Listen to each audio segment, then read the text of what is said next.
Saya juga sekarang masih kayak dikejar-kejar dosa sih. Karena apa ya, menurut saya itu. Saya harap ya bisa, Allah bisa ngampunin lah. Dengan cara saya seperti ini berubah. Ya kan. Saya minta ya biar supaya jalan saya benar aja. Saya nggak mau lagi ke masa lalu kayak gitu.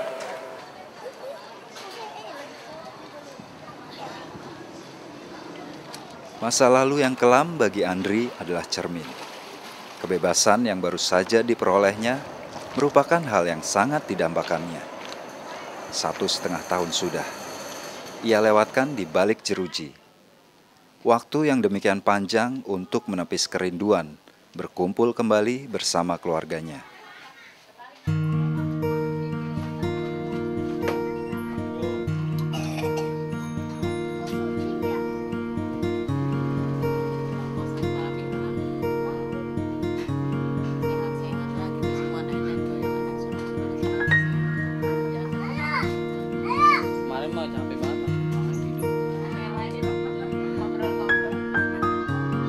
Di usianya yang ke-18, ia harus menjalani hukuman di balik terali besi akibat perkelahian yang menjurus pada kekerasan. Sempat ia berpikir untuk mati ketika polisi datang menangkapnya. Ya awalnya saya pas lagi di polsek itu sempet kayaknya gimana gitu, pengen gitu ya kan, pengen nangis karena apa, pengen menyesal gitu atas kelakuan. Kayaknya udah ngerasa putus asa lah, udah saya pikir namanya penjara ya kan, pasti banyak orang kasar ya gue temuin. Gue mau berantem, mau mati sekalian. Oke, saya gitu ya kan. Gue udah pasrah aja lah sama yang ini lah, sama yang kuasa. Udah gitu ya kan. Pokoknya udah bener-bener putus asa, udah bener-bener depresinya berkepanjangan banget sampai pas di Tangerang itu. Setelah vonis dijatuhkan, ia dipindahkan ke Lembaga Pemasyarakatan Anak atau dikenal dengan Lapas Anak Tangerang.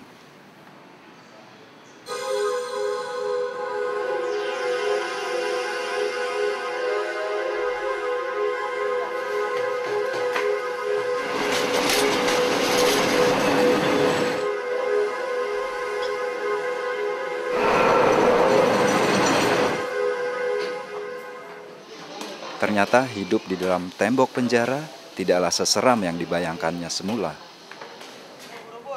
Disinilah ia mulai mengenal banyak kegiatan positif yang memberikan pencerahan. Salah satu di antaranya adalah kegiatan komik. Inilah awal mula perkenalan Andri dengan Rahman, seorang relawan sahabat Andik Lapas. Jadi awalnya aku masuk ke sini dengan teman-teman PKBI, ada teman-teman sahabat Andik yang waktu itu saya lagi ada kerjaan bikin foto, esai foto, terus mendokumentasikan kegiatan di dalam lapas ya. Jadi ada di sini ada pendidikan gitu, ada pendidikan alternatif yang dari luar itu. Dari situ kemudian saya berinteraksi dengan teman-teman di sini, kemudian tertarik lah bikin kegiatan karena kayaknya asik nih dan belum banyak kegiatan waktu itu. Jadi kegiatan itu direspon bagus sama mulai dari Kalapas sampai petugas ini. Saya hampir setiap malam ketika kontrol, salah satu aktivitas anak-anak yang dilakukan anak-anak sebagian besar itu mencoret-coret, menulis atau menggambar di dinding kamarnya atau di kertas.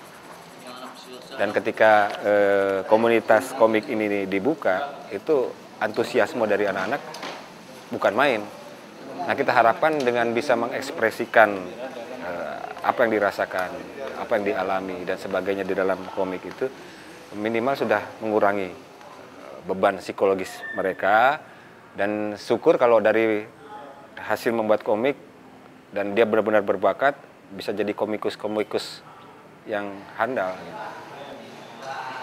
Sahabat Andik Lapas adalah sebuah program yang diadakan oleh PKBI atau Perkumpulan Keluarga Berencana Indonesia Wilayah DKI Jakarta untuk memberikan pendampingan kepada anak-anak penghuni lapas yang juga disebut anak didik lapas atau disingkat Andik Lapas. Terus pas ke Tangerang ada program-program ya kan yang semacam kayak psikososial gitu yang membuat motivasi diri kita lah biar supaya nggak larut dalam putus asa gitu. Yang biar supaya kita ayo bangkit dia bilang gitu. Salah saya. Lu nggak harus begini dong, lu nggak harus begini. Oh lihat tuh. Salah satu program yang dijalankan bagi anak-anak lapas adalah Kolaps atau kelompok komik anak lapas. Kondisi psikologis Andik yang berbeda dengan anak-anak biasa menjadikan media komik sebagai salah satu media untuk berekspresi tanpa batas. Komik pun bisa menjadi media pelepasan emosi mereka, seperti rasa rindu pada keluarga ataupun sekedar mengusir rasa jenuh. Wah, daripada gak ada kegiatan saya masuk aja gitu. Masuk jadi enak ikutan penyuluhan sekaligus gambar gitu. Kayak apa kan kita punya masalah, punya cita-cita apa tuangin lewat gambar. Ntar ada kata-katanya gitu. Daripada kita pendem kan, kita pendem gak enak. Mending kalau ada masalah jangan keluarin aja. Kemarin saya sebelum ikut komik Kak, saya rasa jenuh saya banyak sekali ke rumah. Nah, tapi pas setelah saya ikutan komik ini, nanti kesini jadi agak sedikit gak ingat lagi gitu, gak ada pikiran lagi. Terus pas saya udah masuk kamar juga Kak, gambar-gambar juga saya, malam sore gambar-gambar juga. Ini dikit-dikit saya bisa sedikit gak mengingatkan yang di rumah terus. Awalnya apa yang ada dalam komik mereka hanyalah coretan-coretan ungkapan hati. Namun ternyata komik mereka juga mampu melahirkan kebanggaan. Ketika di bulan Juni 2006, Andri dan teman-teman Kolaps mendapat kesempatan untuk memamerkan karya mereka di luar tembok lapas.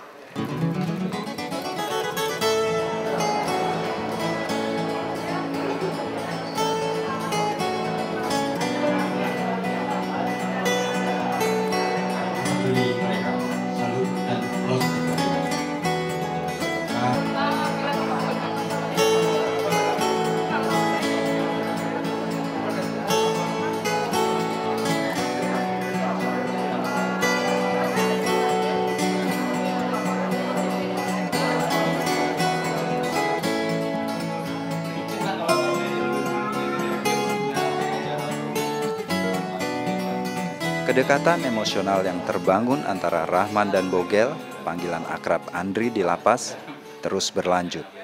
Meski Andri telah mendapatkan kebebasannya. Kini selain membantu Rahman mengajar komik di lapas, ia juga belajar desain grafis setiap seminggu sekali di rumah kontrakan Rahman.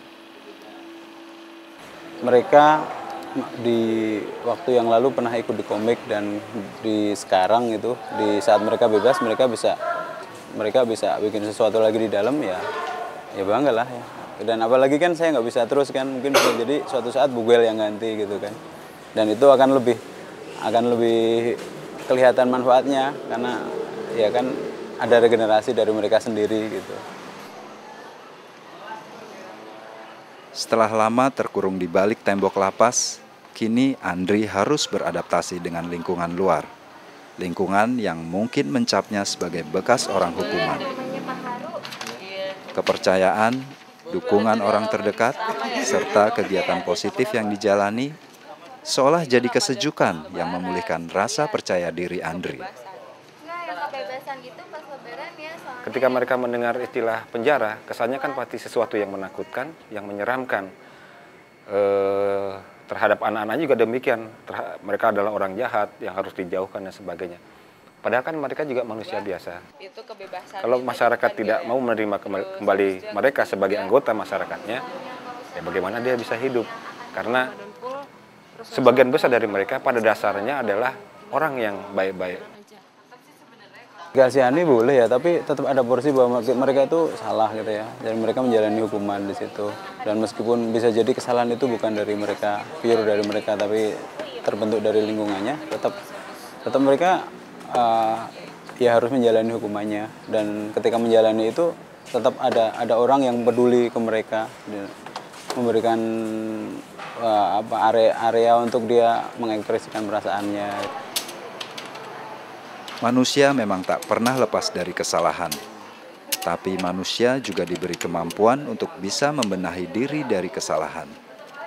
Sejauh apapun kaki melangkah, selalu ada kesempatan untuk merubah arah. Dan selalu ada jalan untuk kembali pulang.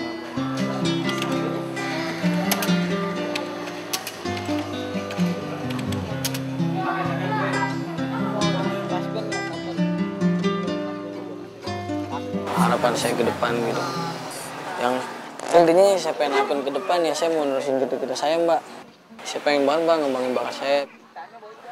Itu biar jadi cita-cita saya yang paling saya ingin.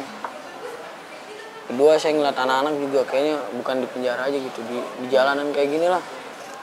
Kayak di stasiun ya. Kecil banget, Mbak. Udah lari-larian di rel. Kalau ketabrak gimana tuh ya kan? Udah bajunya dekil, makan di jalanan. Kalau saya jadi orang kaya aja, Mbak, iya bener. Udah tampung, bener ya. Seluruh Jakarta, ya bener. Sama demi Allah. Kasian saya mikirnya apa ya. Saya punya adik kan, aduh jangan sampai deh adik gue kayak gini. Saya berusaha, Mbak. Saya akan berusaha terus dan terus berusaha.